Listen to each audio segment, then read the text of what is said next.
오늘은 저희가 순종의 길 야곱 시리즈 10번째 시간으로 창세기 31장 17절에서 24절을 중심으로 두려움에서 담대함으로 라는 제목으로 하나님의 말씀 증거하도록 하겠습니다. 우리가 지난 시간에 이제 하나님께서 야곱에게 나타나셔서 고향으로 돌아가라 라고 말씀하셨던 모습을 살펴봤습니다. 야곱에게 믿음을 주시고 그리고 야곱의 가족들을 한마음 되게 하셔서 이들이 함께 떠나기로 결심한 모습을 살펴봤죠. 그 과정 속에서 야곱이 변화되어지는 모습을 좀 보게 되어지죠. 하나님께서 이 야곱의 수고하고 애쓴 것으로가 아니라 하나님의 은혜로서 그가 많은 이 부를 누리게 되어졌다. 사실 열성인 색깔이 다르게 생기진 양과 염소는 원래 적게 태어나야 하는데, 그러나 하나님께서 많이 태어나게 하심으로 야곱이 많은 것을 갖게 되어지죠. 심지어는 이 라반이 규칙을 바꿔서 때로는 점 있는 게 많이 태어나면 줄 있는 게 많이 태어나면 색깔이 어두운 것, 이런 식으로 계속해서 이 규칙을 바꿔감에도 불구하고 하나님께서 기적적으로 야곱에게 역사하시는 모습을 봤습니다. 그래서 우리가 과학적으로도 설명이 안 되고 야곱의 노력으로도 설명이 안 되는 이 모든 것이 하나님으로부터 왔다라는 것을 하나님이 보여주시고 야곱으로 떠나게 하셨죠. 오늘 본문에 보면 그렇게 하나님이 일하심을 보는 야곱의 모습이 계속 나타납니다. 그리고 그 하나님의 일하심을 봄을 통해서 야곱에게 믿음이 또 순종의 길이 더욱더 자라나는 모습을 우리가 보게 되어지죠. 우리는 무엇을 믿는가? 그것은 우리의 삶을 전혀 다른 방향으로 이끌게 되어지죠. 우리가 이러한 것을 세계관이라고도 말하고 가치관이라고도 말합니다. 무엇을 목표로 하느냐도 우리가 설명을 할 수 있지만 또 동시에 무엇을 근거로 하느냐, 뭔가를 판단하고 결정하는데 뭐가 목표냐, 아니면 어떤 기준을 가지고 사느냐, 그것이 바로 우리에게 세계관 또는 가치관이라고 말하는 것이죠. 그런 이 우리의 삶 속에, 우리의 세계관에, 우리의 가치관에 하나님이 들어오시는 과정을 오늘 기록하고 있어요. 그리고 하나님이 우리의 삶에 들어오시고 우리의 가치관에 들어오셔서 변화되는 모습이 나타나 있습니다. 많은 분들이 신앙생활을 오래 하는데도 불구하고 변화되지 않는다라고 얘기를 해요. 그 이유는 하나님이 우리의 삶에 찾아와 개입하시는데 우리가 그 하나님께 관심을 두지 않기 때문에 그렇습니다. 그러다 보니까 하나님 없이 생각하고 하나님 없이 판단하고 하나님 없이 삶의 방향을 정하다 보니까 믿음이 자랄 수가 없는 것이죠. 그러나 하나님께서 우리의 삶에 함께하고 계시는 것을 우리가 알게 되어지고 그것들을 인정하기 시작하면 우리의 삶은 점점 변화되게 되어집니다. 오늘 어떻게 보면 참 변하기 힘든 인간적인 삶을 살았던 이 야곱이 오늘 또 한 걸음을 변하는 모습을 우리가 보게 되어져요. 오늘 야곱 가운데 역사하시며 변화시키는 하나님께서 오늘 저와 여러분 가운데도 역사하시며 변화시키시는 귀한 은혜가 있기를 주님의 이름으로 축원드립니다. 첫 번째 한번 따라 보겠습니다. 떠나려는 야곱의 순종. 우리가 무언가를 선택하고 결정하는 데 있어서는 더 중요하고 가치 있는 것을 따라 선택하게 되어집니다. 오늘 야곱에는 두 가지의 선택의 길이 있죠. 하나는 외삼촌 라반을 두려워하는 마음입니다. 내가 떠난다 할 때 어떤 보복을 할지 모른다라는 두려움이 야곱에게 있어요. 순순히 보내줄 사람이 아닌 것을 야곱 너무나 잘 알죠. 그래서 하나는 떠나려 할 때 떠나지 못하게 하는 두려움이 있습니다. 그리고 또 하나는 하나님의 말씀이 있죠. 내가 너를 지키니까, 내가 너에게 복을 주니까 떠나라. 이 두 가지의 어떻게 보면 선택의 과정 속에서 야곱은 뭘 선택해요? 결국 떠나겠다라고 선택을 합니다. 그 이야기는 라반을 두려워하는 마음보다 이제 뭐가 더 커진 거예요? 하나님의 말씀을 의지하는 마음이 커진 거예요. 어떻게 그런 일이 일어났어요? 지난 시간에 살펴본 대로 하나님께서 어떻게 야곱에게 복을 주시며 그의 삶 가운데 개입하셨는지를 하나님이 보여주시고 말씀해 주셨기 때문에 이제 야곱의 마음이 두려움에서 조금 옮겨서 용기를 내어 순종의 마음으로 나가게 되어집니다. 이 쉬운 일은 아니에요. 여러분 20년 동안 이 야곱이 라반 손에 의해서 고통을 당했어요. 압제를 당했어요. 횡포를 당했어요. 그러면 이것은 그 횡포에 익숙해진 게 아니고 이제는 그 횡포가 고착되어진 거예요. 그래서 뭐 벗어날 수가 없는 거예요. 제가 가끔 이제 그 믿지 않는 분들 가정들하고 교제를 이렇게 하게 되어지는 계기가 있어요. 그러면요, 꼭 어떤 가정들 속에서요, 좀 좋지 않은 모습들을 보게 되어져요. 예를 들면 남편이 아내를 향해서 굉장히 이렇게 무시하는 말을 한다든가, 굉장히 좋지 않은 어떤 태도를 보여주는 모습들을 종종 보게 되어져요. 그 옆에서 보기도 꼴 보기가 싫거든요, 그 모습들이. 그런데 한편으로 어떻게 저런 남편하고 살까라고 생각하지만, 그런데 그냥 오랫동안 그렇게 살다 보니까 견디게 되어지고 그냥 받아들여주게 되어진 거죠. 봐주고 사는 거죠, 한마디로. 그러니까 그러한 것들이 갑자기 어느 날 바뀐다는 게 사실 쉬운 일은 아닙니다. 특별히 이것은 횡포의 문제이기 때문에 라반이 전적으로 어떤 권한을 가지고 횡포를 부려왔기 때문에 그 횡포에 계속해서 짓눌렸던 그 야곱이 그 횡포로부터 벗어나겠다라는 생각하는 것은 결코 쉬운 일이 아니에요. 야곱이 어떻게 그러면은 이제 라반의 손에서 벗어날 생각을 하느냐? 19절에 보면 그때에 라반이 양털 깎으러 갔으므로 라헬은 그의 아버지의 드라빔을 도둑질하고. 그 이제 도망치는 시기가 어느 시기냐? 양털 깎는 시기다라고 기록하고 있어요. 양털을 깎는 일은 굉장히 힘든 일입니다. 그래서 양털을 깎을 때가 되어지면 집안에 있는 모든 노동력들을 다 양털 깎는 데 집중을 하게 되어져요. 그리고 굉장히 고된 일이기 때문에 양털을 깎고 나면 이제 며칠 동안 잔치를 벌립니다. 그래서 고생한 거에 대해서 수고를 위로해주는 잔치를 하는 거죠. 그리고 또 양털을 깎고 나면 많은 돈이 생기게 되어져요. 그러니까 이제 그걸 가지고 잔치를 벌리게 되어지는 겁니다. 그러니까 한마디로 이제 야곱은 지금 라반이 양털을 깎기 때문에 가장 도망치기 좋은 시기라고 판단을 했던 것이죠. 그러니까 뭐요? 양털을 깎는 일도 힘들고 그 사람들이 다 자기의 모든 사람들이 거기에 다 집중이 되어 있고 또 그것만 하는 게 아니라 이제 이 양털을 다 깎고 나면 잔치도 준비를 해야 되잖아요. 그러니까 정신없는 그 시기에 라반이 정신을 팔린 그 시기에 이제 도망을 야곱이 하게 되어지는 것이죠. 그런데 이제 야곱이 도망한 것을 라반이 얼마 만에 알게 되어집니까? 22절에 보면 3일 만에 야곱이 도망한 것이 라반에게 들린지라. 이게 우리에게는 3일 만에 알게 되었구나 가볍게 생각할 수 있는데 이 3일이라는 의미를 여러분 알면 이거 굉장히 무서운 일이에요. 뭐냐면 이전에 이제 14년 동안 어떻게 보면 야곱이 두 아내를 위해서 그 대가로 노동을 다 했죠. 그러고서 내가 떠나겠다라고 얘기했을 때 품삯을 정해서 더 일하기로 계약을 맺었습니다. 그때 어떤 계약을 맺었어요? 정상적이지 않은, 일반적이지 않은 점지고 줄있고 색깔이 짙은 것들, 어두운 것들은 야곱에게 주고 나머지 다수의 정상적인 것들은 라반이 갖기로 했죠. 그 라반이 그리고 어떻게 했어요?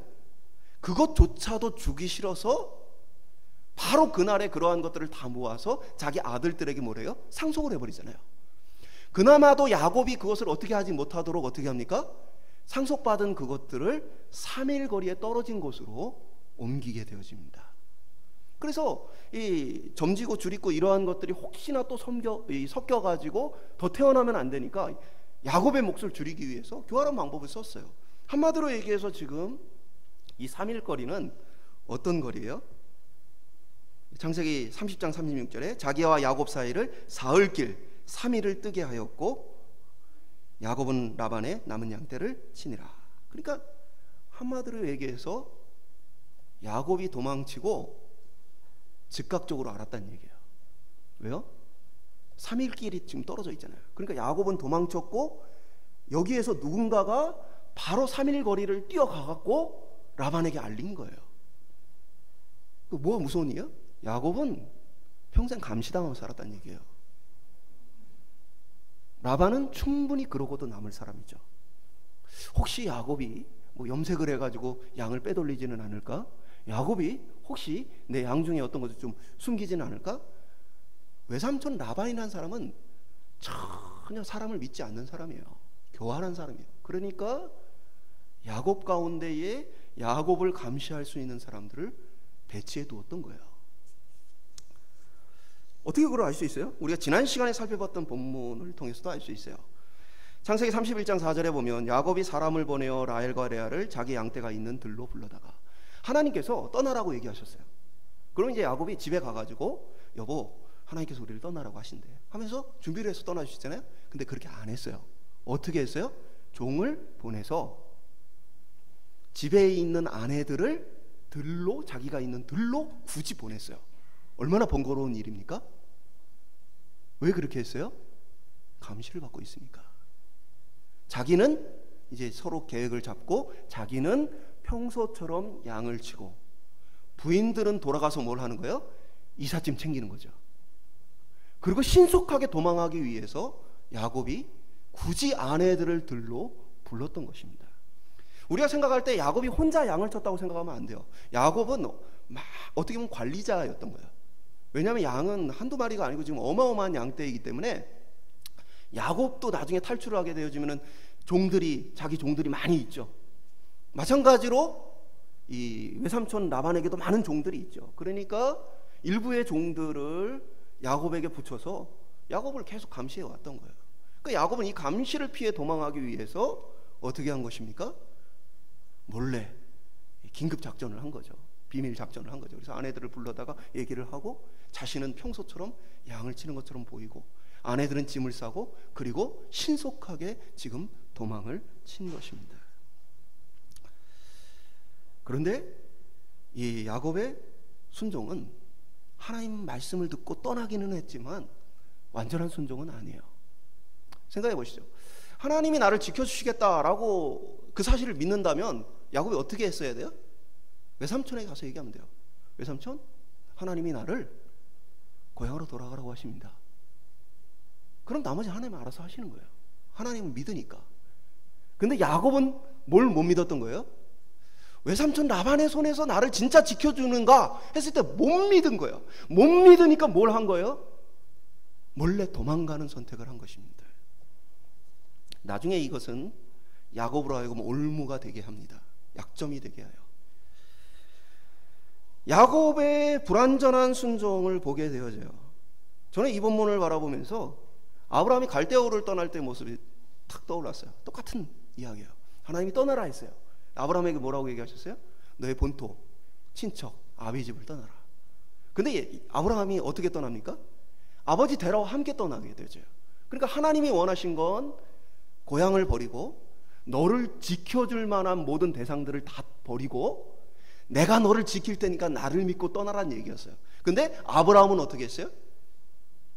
나를 지켜줄 아버지, 나를 지켜줄 가족들과 함께 떠납니다. 완전한 순종인가요? 불완전한 순종이죠. 하나님 믿고 떠나기는 하지만 그러나 여전히 인간적인 어떠한 많은 것들을 의지해서 가는 거예요. 하나님 뜻을 벗어나서. 근데 성경에 보면 그러한 아브라함을 책망하는 구절이 있나요? 한마디로 아브라함이 그러한 모습에 대해서 책망하는 구절이 없어요. 왜요? 좀 쉽게 설명을 드릴까요? 어린아이들이 막 기다가 어느 날 뭘 시작해요? 걸음마를 시작해요. 걸음마를 시작할 때 어린아이들이 막 이렇게 막 뛰고 달리고 막 이렇게 합니까? 아니요. 일어났다 넘어지기도 하고 일어나서 발발발발 떨기도 하고 또 한 걸음 두 걸음 걷다가도 넘어지기도 해요. 그때 부모들의 반응이 어때요? 야, 왜 너 똑바로 못 걸어! 뭐 이러나요? 걷는구나. 네가 이제는 안 넘어지고 이렇게 서는구나. 실제로 막 벌벌벌 떨고 있지만 그것에 감동하죠. 감격하죠. 하나님 마음 그와 같은 거예요. 아브라함을 불렀을 때 아브라함이 완전한 순종은 아니지만 하나님을 믿고 떠난다라는 이 사실, 그것을 믿음으로 보시고 대단한 믿음으로 인정해 주시는 거예요. 사실은 그것 자체는 완전한 믿음이 아니지만 오늘 야곱의 모습 가운데도 마찬가지예요. 하나님이 야곱을 책망하지 않으세요.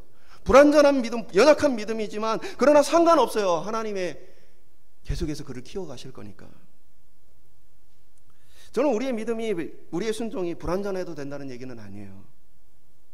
물론 완전한 순종하면 좋겠죠. 그런데 저는 이렇게 묻고 싶어요. 우리가 정말 하나님 앞에 완전한 순종을 할 수 있을까요? 우리는요 100%의 순종을 할 수 없는 사람들이에요. 100%의 순종은 오직 예수 그리스도 외에는 하나님 앞에 할 수 없는 일이에요. 우리는 순종을 하면서도 무언가를 의지하기도 하고 때로는 우리의 마음에 교만이 가득 차기도 하고 순종을 하면서도 우리의 부족한 무언가가 계속해서 함께하게 되어집니다. 다만 우리는 이것을 기억해야 돼요. 때로는 우리의 불완전한 순종, 불완전한 믿음이 문제를 만들기도 하지만, 그러나 하나님께서 그것을 기뻐 받으신다는 사실입니다. 하나님께서 우리의 한 걸음을 떠나는 말씀을 의지하는 그것을 기뻐하신다는 사실입니다. 오늘 부족하고 연약한 우리의 믿음과 순종을 이해하시며 받아주시는 하나님을 찬양하며 믿음의 여정을 걸어갈 수 있는 저와 여러분 될 수 있기를 주님의 이름으로 축원드립니다. 두 번째 한번 따라해 보겠습니다. 지키시는 하나님. 23절에 보면 7일 길을 라반이 쫓아가죠. 그러니까 3일 만에 들었으니까 열흘 만에, 도망친 지 열흘 만에 야곱이 라반에게 사로잡히죠. 근데 오늘 보면은 길르앗산까지 이르렀다고 표현하고 있어요. 이 거리를 생각한다면 야곱은 죽을 힘을 다해서 도망친 거예요. 지금 거의 불가능에 가까울 정도로 열심히 도망친 겁니다. 열흘 동안 여기까지 도착을 했어요. 그러나 따라잡힙니다. 왜요? 라반은 추적을 위한 최선의 사람들을 뽑아서 추적을 하는 반면에 야곱은 도망치기에는 너무 힘들게 어린 아이들과 많은 양과 염소들까지 다 끌고 가다 보니까 이거는 도저히 따라잡히기가, 벗어나기가 어려운 그런 걸음이었죠. 그런데 문제는 뭐냐면 야곱이 강도와 도적의 누명을 쓰게 되어집니다. 교활한 라반은 이미 야곱을 강도, 도적으로 누명씌워 처리할 생각을 갖고 있어요. 26절에 보면 라반이 야곱에게 이르되 내가 나를 속이고 내 딸들을 칼에 사로잡힌 자같이 끌고 갔으니 어찌 이같이 하였느냐. 뭐예요? 야곱이 지금 가족들이 이사간다라고 본 게 아니고 라반은 뭐라고 해석하는 거예요? 네가 내 딸들을 칼로 위협해서 지금 강제로 끌고 가고 있다라고 얘기하는 거죠. 그리고 나서 이 말을 하고 야곱을 죽이면 뭐가 되어지는 거예요? 강도로부터 다시 딸들을 되찾은 정당한 사람이 되는 거죠, 라반은. 반면에 야곱은 칼로 위협하여 도둑질하고 강도질한 사람으로 죽는 것이죠. 이게 라반의 계획이었어요. 그러니까 야곱의 불완전한 믿음은 뭐예요? 그로 하여금 도망치는 길을, 몰래 도망치는 길을 선택하게 하였고, 몰래 도망치게 됨으로써 뭐가 되어진 거예요? 그게 올무가 되어서 라반에게는 정당한 어떤 명분을 주게 되어지므로 지금 꼼짝없이 죽게 생긴 게 지금 야곱의 상황입니다.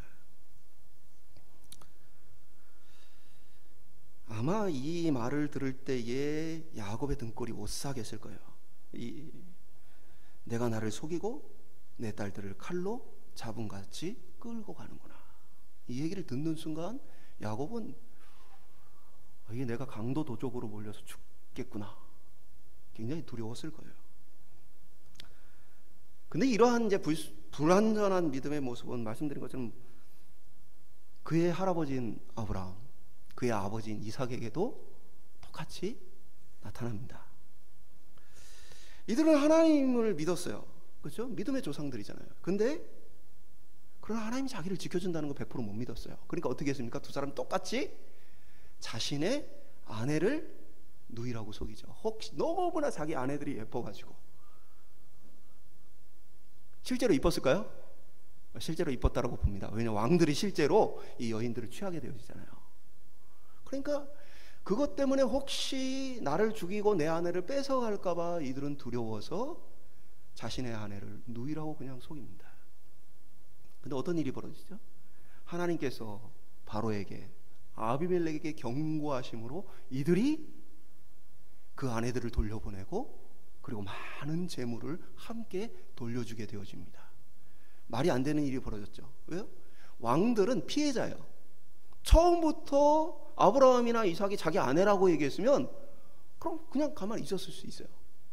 근데 지금 아브라함이나 이삭이 속여가지고 자기는 속았어요. 속아서 남의 아내를 빼앗는 범죄를 저지르고 그것 때문에 신으로부터 저주를 받아 죽을 뻔했어요. 오히려 아비멜렉이나 바로는 아무 잘못이 없어요. 누가 잘못했어요? 거짓말하는 사람 잘못했어요. 근데 결과는 어때요? 왕이 그 권세를 가지고도 아브라함과 이삭의 죄를 묻지를 못하고 어떻게 합니까? 많은 재물을 갖다 바치게 되어져요. 떠나라. 내가 이거 줄 테니까 떠나라. 왜요?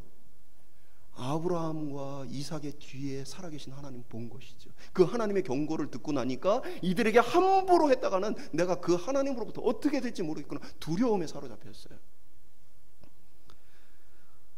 하나님은 그들을 지키신다는 약속을 그들에게 보여주십니다.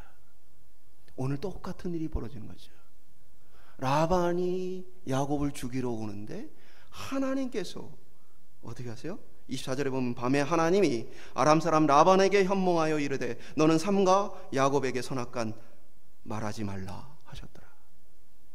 라반에게 강력한 경고를 주시니까 라반이 야곱을 죽이고 모든 것을 뺏겠다라는 계획을 멈춥니다.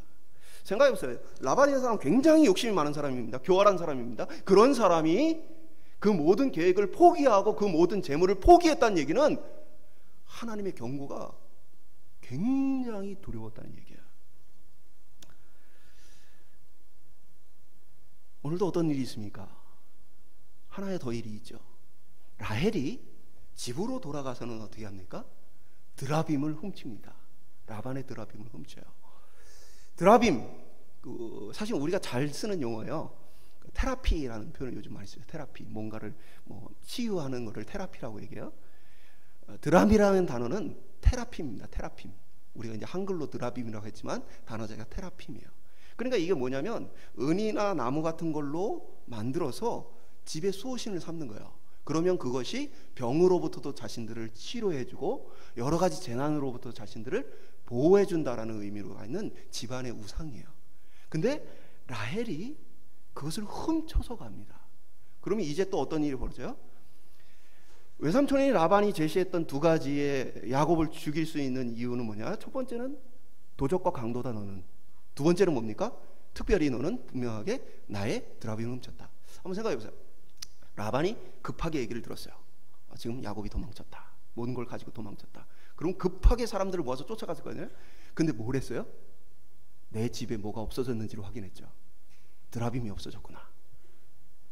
그러니까 얼마만큼 라반이 야곱을 믿지 못하는지, 얼마만큼 서로의 관계가 그런 모습인지를 보여주는 거죠. 이런 관계에 어떤 긍휼과 자비를 기대할 수 있어요? 가족이니까 좀 뭘 봐주고 용서해주고 이거 기대할 수 있어요? 아니요. 완전히 서로에 대한 신뢰가 없는 이 관계 속에서 이제 드라빔이 발견되어지면 죽게 생겼어요. 그런데 라헬이 이것을 자기 안장 밑에 숨깁니다. 이게 참 웃기는 모습이죠. 집안을 보호하는 그 신이 엉덩이 깔려 있어요. 그러니까 그래서 하나님께서 뭐예요? 자신을 가지고 어떤 형상이나 어떤 것으로 만들지 말라 하셨던 거죠. 그러니까 그러한 상황 속에서 결국에는 어떻게 되어집니까? 수색을 하다가 발견을 하지 못하게 되죠. 그래서 그 안장이나 모든 것도 내려서 수색을 해야 되는데 라헬이 말합니다. 내가 생리기간 중이라 지금 불편하다. 그랬더니 라반이 그래도 한번 내려봐라고 말할 수 있음에도 불구하고 수색을 멈춥니다. 하나님의 은혜죠. 지금 라헬이 잘한 거 아니에요. 지금 야곱이 잘한 거 아닙니다. 불완전한 믿음, 또 잘못된 어떠한 동기들은 분명히 우리 삶에 많은 문제를 만듭니다. 그렇죠? 우리가 신앙생활 하다 보면 주님 앞에 순종해요. 주님 앞에 헌신해요. 근데 우리의 불완전함과 우리의 부족함이 뭘 만들어요? 문제를 자꾸 만들어요. 항상 우리는 문제 덩어리 속에 살게 되어져요. 왜? 우리가 불완전한 존재이기 때문에. 근데 하나님께서 뭐 하세요? 그것들을 고치시고 그것들로부터 우리를 지켜주세요. 오늘 저와 여러분들 속에서도 그런 하나님의 은혜를 깨닫고 경험할 수 있길 소망합니다. 그럼 많은 사람들은 어떻게 생각해요? 우연이다 생각해요. 우연히. 또는 어떻게 생각해요? 내가 잘해서. 라헬 내가 지혜를 잘 발휘해가지고 그래서 이걸 지켰어. 우리는 하나님 없이 그것을 생각해요. 그렇기 때문에 하나님이 우리 삶 가운데 역사하심에도 불구하고 우리는 하나님을 못 보니까 믿음이 자라지 않는 거예요. 그러나 하나님이 나를 지키시는구나. 하나님이 오늘 나의 삶 가운데 함께 하시는구나, 오늘 하나님의 나의 삶에 이렇게 역사하시는구나, 우리가 하나님께 우리의 삶에 관심을 두면 우리의 믿음 자라게 되어집니다. 오늘 저와 여러분이 하나님의 이 지키심을 경험할 수 있게 소망합니다. 오늘 야곱의 믿음이 자라나는 것처럼 우리의 믿음이 자라나시길 소망합니다. 마지막으로 따라하겠습니다. 두려움에서 담대함으로. 야곱의 믿음이 한 걸음 더 자라나게 되어져요. 어떻게 알 수 있어요? 야곱이 외삼촌 라반을 대하는 태도가 달라져요. 라반은요 여전히 살기등등하게 야곱에게 나타나죠. 쫓아와서는 뭐라고 얘기합니까? 29절에 보면 너를 해할 만한 능력이 내 손에 있으나 너희 아버지 하나님이 어젯밤 내게 말씀하시기를 너는 삼가 야곱에게 선악간 말하지 말라 하셨느니라. 지금 이 말은 뭡니까? 야곱을 위협하는 거예요. 지금 나하고 온 사람들 보이지? 내가 너를 완전히 죽이려고 했거든? 근데 나한테 그럴 만한 힘이 있거든? 근데 네 하나님 때문에 내가 봐주는 거야. 지금 여전히 뭐 하는 거예요? 라반은 야곱을 위협합니다. 지금까지 횡포를 부렸던 대로 야곱에게 횡포를 부리고 있어요. 근데 야곱의 태도가 달라졌어요. 우리가 읽자는 이제 뒤에 본문에 보면 36절에 37절에 보면 야곱이 당당하게 얘기합니다. 내가 도대체 뭘 잘못했기 때문에 삼촌이 나를 쫓아옵니까? 내가 내 가족을 데리고 지금 내 고향으로 가겠다는데 내가 훔친 것도 아니고 도둑질한 것도 아니고 내가 정당하게 얻은 내 가족을 가지고 내가 정당하게 일해서 얻은 내 것을 가지고 고향으로 돌아가는데 내가 뭘 잘못했길래 외삼촌이 나를 쫓아옵니까? 당당하게 얘기합니다. 38절에는 20년 동안 외삼촌의 양을 돌보면서 낙태한 것이 없고 짐승들에게 물려 죽은 것들에 대해서는 내가 스스로 그것을 보충하였습니다. 이게 무슨 얘기냐면 양을 돌보는 게 쉽지가 않습니다. 양을 돌보는 게 지금 지금 우리나라 같은 경우 대관령 하면은 그 목장 안에서만 키우잖아요. 그 목장 안에서도 거기만 키우는 게 아니에요. 이쪽에서 좀 키우다가 또 옆에 있는 데로 옮겨가지고 또 키우고 그래요. 근데 이스라엘은 그 정도가 아니고 산을 넘고 물을 건너고 강을 건너가면서 이곳저곳에서 몇 달씩 외지에서 이렇게 양을 키워야 돼요. 그러다 보니까 양 키우는 게 보통 일이 아니죠. 이게 뭐 근무 시간이 있는 것도 아니잖아요. 24시간 돌봐야 돼요. 밤에 새벽에 갑자기 뭐 들짐승들이 나타나면 그거 지켜야 돼요. 그리고 또 때로는 너무 뜨거운 태양볕에 열사병으로 양들이 죽을 수도 있어요. 여러 가지 굉장히 힘들고 어려운 상황에 양치는 일이에요. 그러다 보니까 뭡니까?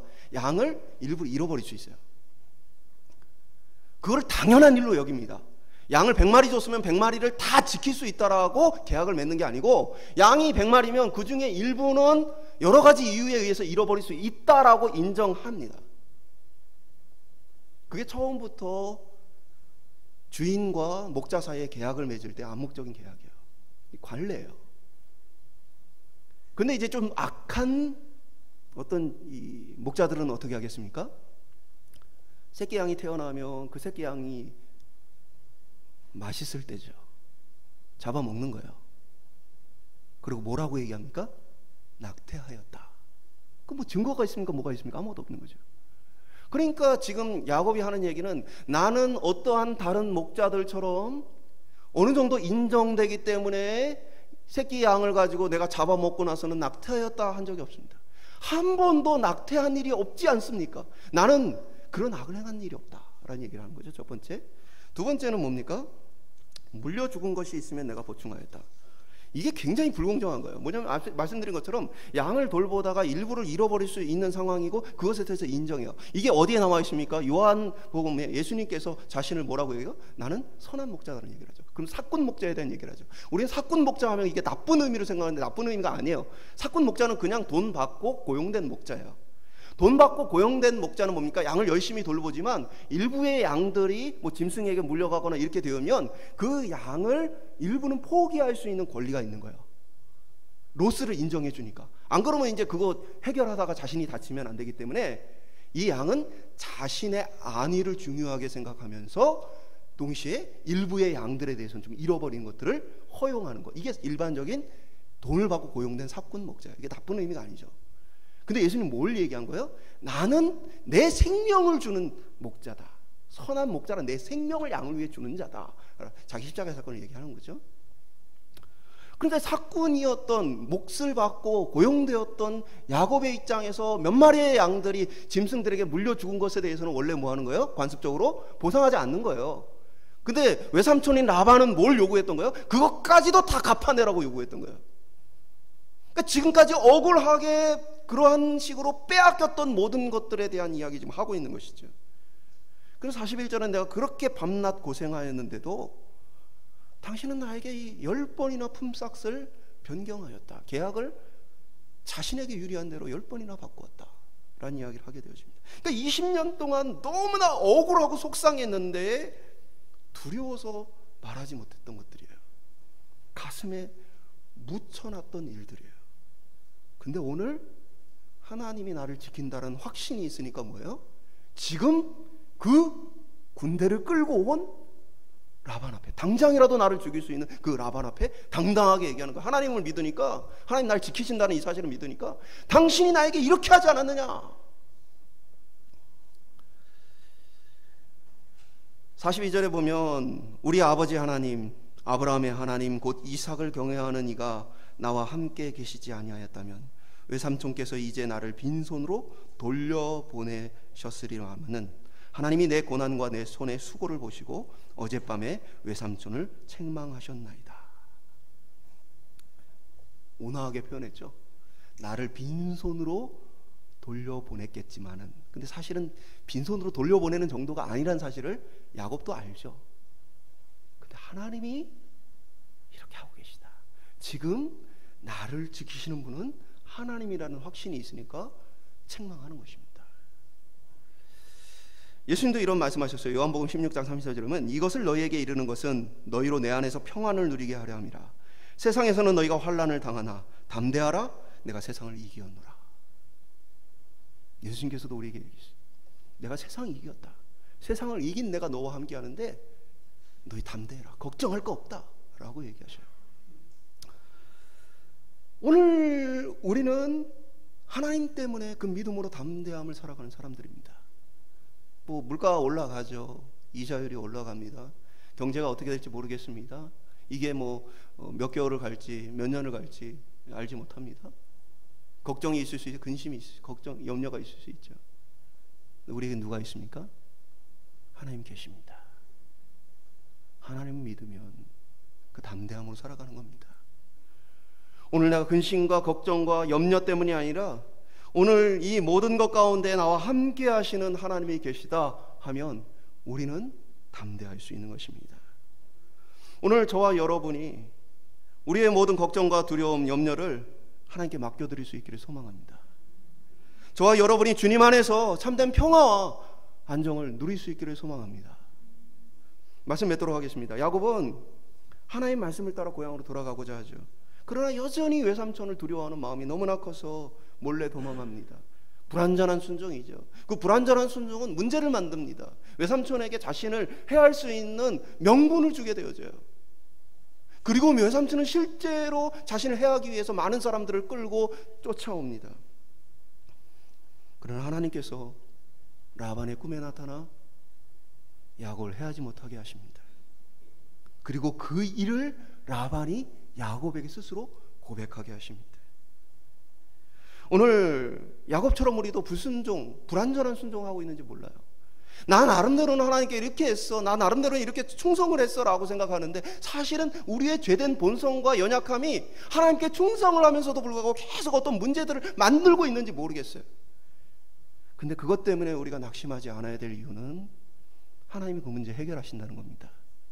그리고 하나님이 그 부족한 순종과 헌신을 하는 우리를 기뻐하시고 우리를 원하신다는 사실입니다.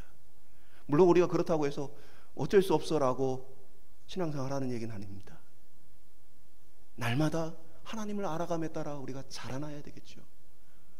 그러나 낙심하지 않고 담대하게 낙심하지 않고 기대하며 우리가 신앙생활 할 수 있는 이유는 우리에게 하나님이 함께하고 계시기 때문입니다. 오늘 저와 여러분이 여전히 부족한 우리를 붙드시는 그 하나님의 은혜를 찬양하며 살 수 있게 소망합니다. 그리고 어떤 상황과 어떤 형편에서도 우리를 세심히 지키시고 역사하시는 하나님을 볼 수 있기를 소망합니다. 우리의 관심이 하나님께 있어서 그냥 우연이야. 그냥 그 사람이 나를 도와줬어. 그 환경이 이렇게 됐어. 상황이 이렇게 우리에게 도움이 됐어가 아니고 그곳에 하나님이 계셨어. 하나님이 일하셨어. 이 고백을 따라 우리의 믿음이 자라나고 그것을 통해 우리가 조금 더 순종해 갈 수 있는 성숙이 일어날 수 있기를 소망합니다.